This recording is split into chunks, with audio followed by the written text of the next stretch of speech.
I know that a good portion of my audience is about my age, 40s to 60s. So you grew up in the era of horror movies. I thought this would be a good place to start because we watched them and we had a good time watching them, even though we knew that it was about the most illogical premise ever. No one ever stays together. Everyone runs off by themselves. And the light switch doesn't work. You go down in the basement anyway. You know, just a total and complete lack of logic. Now, that having been said, I would like today's video to put forth a proposal. Is it a complete panacea that will fix everything? No, it won't. And if you're one of these people that is still deluding yourself in thinking that the forces in DC are sitting there, twiddling their thumbs, going, gosh, we'd love to take over this country, but dang it, they're armed, so we've got to figure out how to do a bunch of false flags to grab their guns. If you really think that's going on, then this video is not going to be for you. It's just not something that I can relate to those kind of people. For the rest of you who want to actually pursue real answers, I've put something together today that I believe would be a very good start and would go a very, very long way to fixing the problem that we're seeing. And I've given it an acronym called LOGIC. LOGIC. It's 5 points, and I believe these 5 points applied in a quote-unquote logical way, an organized way, would do a great deal to help the problem. This past kid, the one in Texas, should have never been in possession at his age. He just shouldn't have been. And there's a story out about his mom worrying about him having this and reporting it, even though it wasn't illegal. The kid was just lost. And I think community would have helped him. That's actually our second point, but we're going to talk about point 1. Limit types, loads, and quantities of ammunition. And I should have put the word unregistered. If you want to have a whole bunch of it, fine, wonderful, fantastic. Register it and make a plan for security. That means gun safes bolted to the floor. That means that you have an operational plan to secure, not just hanging out in every closet and in every other drawer and, you know, just cheapo Walmart locks on your home that any idiot can kick in when you're not there. You need to have a plan. And self-defense ammo doesn't need to have the ability to go a mile down range. You don't. And honestly, you know, if you want to have a lot of ammo, like 1,000 rounds, to have that, I don't think it should be illegal, but you need to, like, you have to go down and you have to register certain cars with the police. Why? Well, obvious reasons. Why would you not have to do this? Say, okay, I've got this 1,000 rounds of whatever, and here's how I'm going to secure it. Here's where it is in my home to secure it. And this is why I think this is the best place for it. And if you don't, find an armory. That's what we did in the military. You think we went ambling around with our service weapons everywhere? It's just ridiculous. You couldn't secure them. Now, I think this second point is going to be a lot more important than people will realize. Organize training events that are required for owners of certain types of firearms create community. Now, I know a lot of people push back on this, but think about this for a minute. This kid had problems. This kid had anger issues, and a lot of them do. These training events could be a place where we could, as a community of gun owners, we could self-police.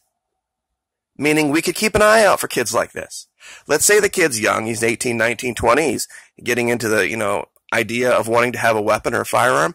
Let's bring him in. Let's bring him in under our wing. Let's show him the right way, the wrong way of dealing with anger, dealing with problems, saying, you know what? Yeah, we agree with the problem that you're seeing, but this idea of going and shooting something, no. You can't just walk into a Walmart and do this. That's just not a good plan for success in dealing with this. And if you want to blow off some steam, do it here at the range. Or if you don't want to, invite him to a family gathering or something. Where he can talk about it and he can feel like he's not alone. And I think this would have gone a long way to dealing with the incels and these types that just feel like they're the only ones. Now, this part, the G part of logic here, gun buybacks, would deal with the problem up in Chicago. This isn't really something to deal with the random shooter. What a lot of people don't realize about Chicago, at least not consciously realize about it, is that it sits right at the confluence of 3 states, Michigan, Indiana, and Illinois. And while Illinois has incredibly draconian drug laws, listen to me, gun laws, Indiana and Michigan don't. And it ain't a far drive. You can drive from Illinois through Indiana and be in Michigan in less than an hour. I think it's like 40 minutes. And you can go buy as much of anything as you want in those states and bring them right back. So the laws in Illinois are just useless. But if you have an old, unused, malfunctioning, or unserviceable weapon, let's get it in the hands of local authorities. Let's get it in the hands and make them put their money where their mouth is. Sell those weapons back to people that can handle them and know what to do with them and know how to properly dispose of them. And like I said, this part isn't dealing with, like what happened in Texas. This will be getting the weapons out of the hands of the gangbangers.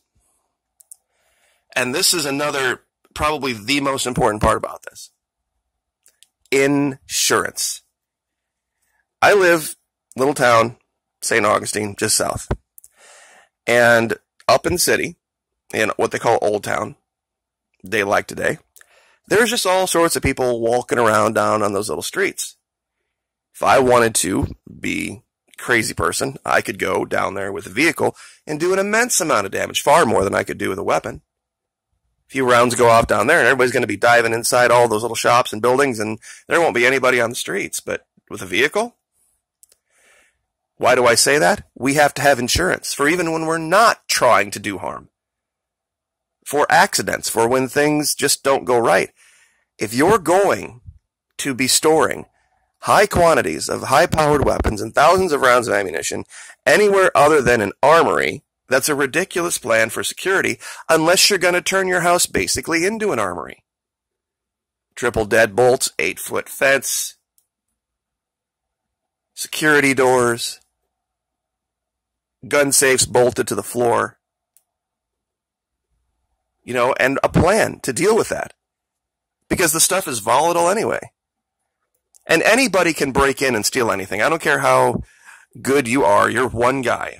If 3 or 4 guys decide, they find out that you've got a stash like that, I don't care how good you are. They'll hit every cardinal direction of your house at the same time. How are you going to do? You're going to get one of them? The other 3 are going to make it in. Insurance. Liability insurance for these kinds of weapons.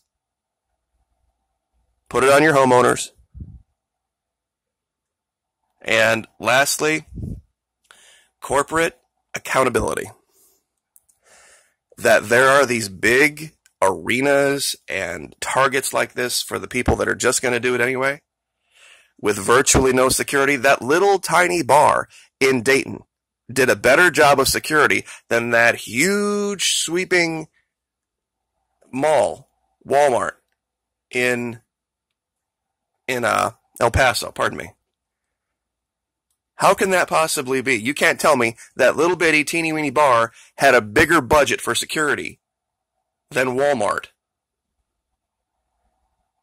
We need to make events like this very, very financially ugly for the big corporations. And maybe they'll start to think about doing different things. Maybe they'll scale down the size of their stores. if they can't provide enough security. What was it, less than like 30 seconds in Dayton? There was a security guy there and they took him out? I mean, he got 9 people, but point being, these big corporations that do this kind of stuff, they put people at risk. You can't just let them have a pass. So, just to go over this, and like I said at the beginning, I'm sure someone's going to sit and find a way to pick apart every little thing. If you're that person, fine. You're part of the problem. You're part of the problem if you're somebody that's just going to sit and nitpick anybody who tries to do something. And like I said, will it fix everything? No, but this would be a big step in the right direction.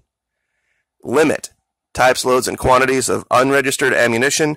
Self-defense ammo doesn't need to have military-grade strength. Defending your home doesn't take 1,000 rounds. Organize training events required for owners of certain types of firearms. Create community so that we can find guys like this kid that happened and kid that did this in Texas, and we can get them into the community and that we can help them, help themselves, and we can fix things and identify these problems. Gun buybacks to deal with the situation up in Chicago to get the guns out of the hands of gangbangers. Insurance, insurance, insurance.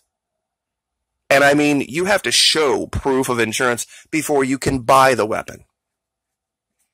Wherever you're buying it, you've got to show the insurance. And if you can't show it, you can't buy it. And corporate accountability, LOGIC. Those 5 steps, I think, would go a long way to fixing the quote-unquote logic problem that we have. Venezuela is a country of 30 million people. They got a 3 million man standing militia. Do they have problems occasionally? They do, but they don't have it like we do. How could that possibly be? And if there's ever a group of people out there that would have probably a reason to be picking up a gun and going and doing stuff because of the problems and the sanctions, it would be them. But they don't. It's a culture problem. We fix the culture, that there is just this schism. And like I said, if you're one of these people that thinks that this is 1700 and something, and you're living in a completely unexplored wilderness, hiding out from the king, and those weapons are going to give you some type of security against DC, you're insane. If they want it, they'll come get it. They've proven it over and over and over and over again. So, I guess I'll just leave that there. Like, share, subscribe.